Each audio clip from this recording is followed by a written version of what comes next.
Superada la época más dura de la pandemia, la economía de Canarias, España e incluso la Unión Europea seguirán creciendo, pero lo harán de manera más lenta, debido sobre todo a la invasión de Rusia sobre Ucrania. Eso lo estamos notando ya en precios más caros, menos capacidad de ahorro y se vigila si podría afectar, por ejemplo, a la llegada de turistas. En relación a todo ello vamos a hablar con un economista que además ha sido consejero del Gobierno y presidente de los empresarios, José Carlos Francisco. Buenos días. ¿Qué tal? Muy buenos días. Bueno, digamos que el resumen de esas previsiones que hemos conocido en los últimos días de la Comisión Europea, del Banco de España, podrían resumirse en eso, ¿no? En que la economía pues, se había empezado a recuperar, se ha ralentizado un poco, seguirá creciendo, pero menos de lo esperado. Sí, sobre todo que el crecimiento no es igual en todo el mundo y precisamente España no es el país en la Unión Europea que más crece, sino más bien al contrario, es decir, que la recuperación que se ha ralentizado en España un poco más, y ya sabemos que las dos últimas previsiones de crecimiento se han rebajado los objetivos de crecimiento para España. Es decir, que llegar al nivel de PIB, de producción que teníamos en el año 2019, pues habrá que esperar al año 2023. Hay tres factores que han condicionado la recuperación económica en Canarias en los últimos años. Ha sido la pandemia, el volcán y en menor medida Ucrania. ¿Diría usted que existe una dependencia demasiado elevada del exterior? Bueno, esto es inevitable cuando eres una región, en este caso pequeña. Es decir, no hay ninguna región en el mundo que con 2 millones y pico sea de personas, ¿no?, de habitantes, sea autosuficiente. O sea, el comercio internacional, el exportar en lo que eres más fuerte, en nuestro caso turismo, e importar muchas cosas, esto es relativamente normal. Yo creo que esa dependencia de los productos del exterior no los vamos a perder y es nuestro modelo de crecimiento. Y lo que hay ahora son unas circunstancias muy excepcionales. O sea, la pandemia ha sido algo muy excepcional, donde la caída del crecimiento en el año 20 fue brutal como nunca antes, y después además han habido circunstancias sobrevenidas. Yo creo que la guerra de Ucrania tiene más consecuencias y va a tener más consecuencias para Canarias incluso que el volcán, aunque el volcán fue un elemento muy espectacular y en el caso concreto de La Palma pues tiene una afectación especial. Pero en el conjunto de la economía yo creo que las consecuencias indirectas de la guerra de Ucrania son muy importantes. Y ahora nos ha llegado la inflación como otro riesgo sustancial, es decir, que pandemia, guerra, inflación y por tanto posible subida de tipos de interés y en el caso concreto nuestro del volcán, pues son circunstancias que nos han afectado y nos van a afectar. Cuando hace especial hincapié en esos efectos de la guerra de Ucrania, que de momento, por ejemplo, en el empleo no se han notado, han sido cifras buenas las que hemos conocido del mes de abril. Sí. ¿A qué se refiere? ¿Dónde podría incidir? No, básicamente el empleo tiene unas cifras que comparables a las del 2019 lo mejoran y son sorprendentes, ¿no?, que el empleo se haya recuperado más que el crecimiento económico.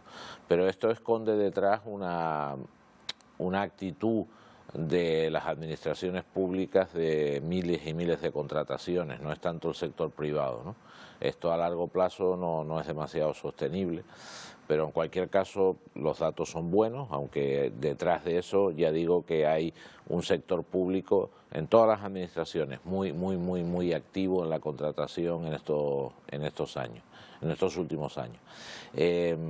Yo creo que el tema de Ucrania nos está afectando obviamente en los precios del combustible, nos está afectando en los cambios en la geoestrategia política, que también de alguna manera nos toca a nosotros, y en los precios de los alimentos, pues también una parte de la subida de los precios de los alimentos tiene que ver con el conflicto ruso-ucraniano y lo que vendrá y te rondaré morena. O sea, esto no ha acabado.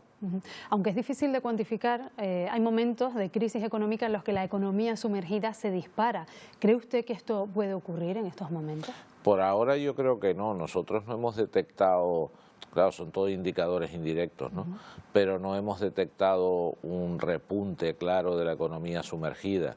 Si la reforma laboral última, los últimos cambios que se han hecho, pudiera ocurrir todavía está por ver. O sea, básicamente porque la reforma laboral, al convertir todos los contratos temporales en fijos y no permitir la contratación temporal, hay algunas actividades que son muy cíclicas que no se adaptan bien a tener contratos fijos, ¿no?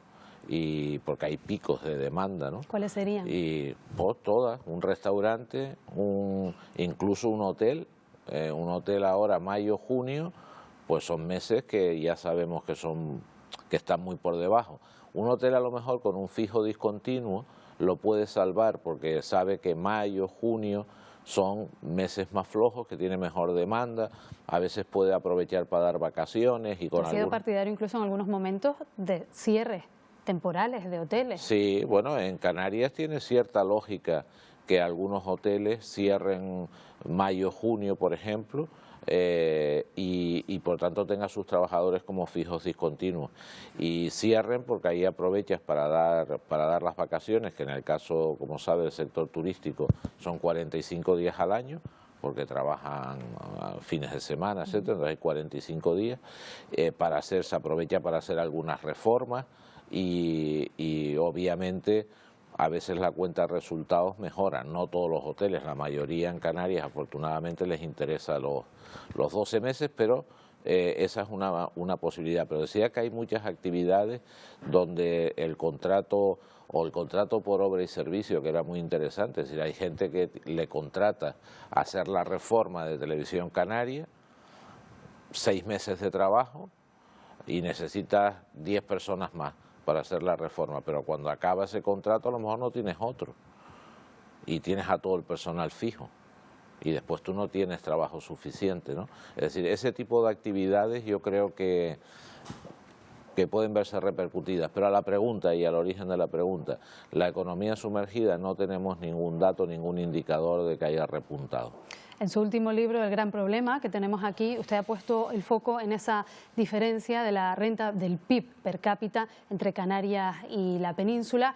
¿Es un problema, diría usted, estructural o digamos que podría tener una solución más o menos sencilla, aplicando determinadas recetas? No, sencilla no es, porque precisamente es un problema que se está convirtiendo en estructural, que no tiene por qué ser inevitable. En los años 90 el PIB de per cápita de Canarias era aproximadamente, a finales de los 90, aproximadamente la media española, o sea que es un indicador de capacidad de renta, de capacidad de compra, de bienestar social de una economía en su conjunto, y estábamos en la media. El problema es que a partir del año 2000, cuando empieza este siglo, no se sabe demasiado bien por qué, empieza un distanciamiento que es de casi un punto porcentual anual. ¿Qué pasa? Que hemos seguido durante 20, 22 años ese punto y estábamos en el año 19 en el 82% de la renta española, o sea, habíamos venido del 99% más o menos al 82%. Con la pandemia hemos caído todavía más, porque al ser nosotros una economía más basada en los servicios, nos ha tocado más la pandemia en la economía, y en este momento pues andamos muy mal, por debajo del 80%. O sea que no tiene por qué ser un problema estructural, pero se está convirtiendo en un problema estructural. Y como todos los problemas que se enquistan, luego ya se necesitan medidas que no son fáciles, ¿no? Entonces esto va a llevar su tiempo, pero hay que empezar, hay que darse cuenta que por eso el título del libro es El gran problema, ¿no? El gran problema es que nos estamos alejando cada vez más de España y más de Europa. Y nuestro propósito era, en la medida de lo posible, ser europeos, ¿no? A nivel de derechos sociales, de cultura, de concepción y de economía, ¿no? Usted dice que esas reformas deberían adaptarse al cambio climático, a la globalización y a la ley Moore, digamos, a esa revolución tecnológica, pero que hay una especie de manera de hacer las cosas de toda la vida, dice usted en el libro, que es difícil de cambiar. ¿A qué se refiere? Bueno, porque hay, como siempre ha ocurrido, cuando las cosas cambian de manera importante, el status quo, o sea, la gente que manda, los que viven de esa actividad, se resisten a cambiar, es lógico, ¿no? Hay una resistencia al cambio de los que ya están. Desgraciadamente el cambio es inevitable y cuanto más lo retrasemos, peor va a ser. Y me refería en casi todos los sectores, ¿no? Me refería a veces en el sector del taxi, por decir algo, o en el sector de la educación universitaria. Ya ha ocurrido el caso de los medios de comunicación, sobre todo los escritos. El cambio ha sido brutal. Al principio todos los que trabajaban en ese medio trataron de resistirse al cambio, pero el cambio llegó. O sea, es un poco inevitable. Eso es lo que decía, las resistencias al cambio del status quo en cada momento y en cada sector. Bueno, nos quedamos sin tiempo, pero antes de despedirle, una pregunta rápida, casi de sí o no. ¿Le veremos finalmente al frente del Consejo Económico y Social? Suenan todas las quinielas. Hay un pleno de los miembros, yo soy miembro, hay un pleno, el pleno tiene que votar el presidente y va a depender de la votación. En fin, no hay fecha de momento. No, esto depende del gobierno, creo que es la consejera de Economía la que tiene que convocar, y cuando ella convoque habrá el pleno, iremos allí, votaremos, trataremos de negociar y tal, y se votarán las personas. Pues José Carlos Francisco, economista, expresidente de la COE de Tenerife, gracias por habernos acompañado. A ustedes, muy amable.